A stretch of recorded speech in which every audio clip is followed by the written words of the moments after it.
Arizona competes in 2012 wins Miss Arizona competes in Miss USA, a pageant owned by Trump.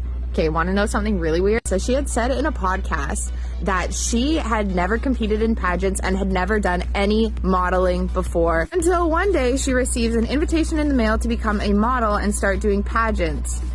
And the pageants that she started doing were Miss USA pageants owned by Trump. So she modeled for Trump. She was one of Trump's pageant girls.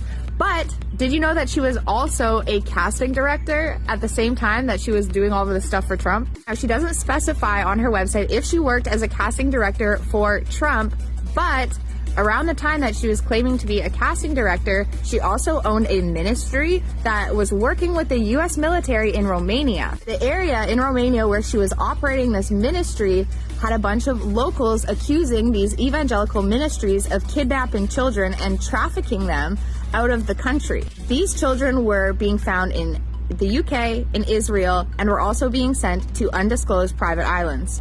Locals demanded authorities look into it, but they never did. Now, Charlie Kirk really wanted the Epstein files released, but did his wife?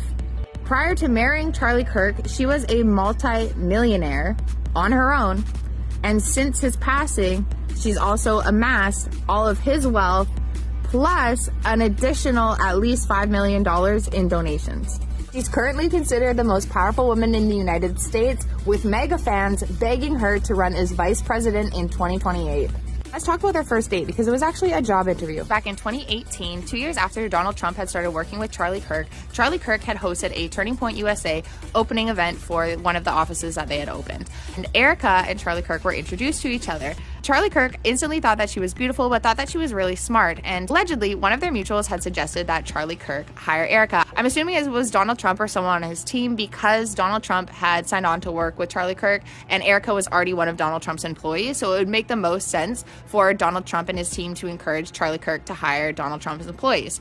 Anyways, Charlie Kirk DM'd Erika, invited her for a job interview. The job interview ended up turning into a date, and Erika allegedly had said, "You're not going to be my boss, you're going to be my boyfriend." It just seems suspicious.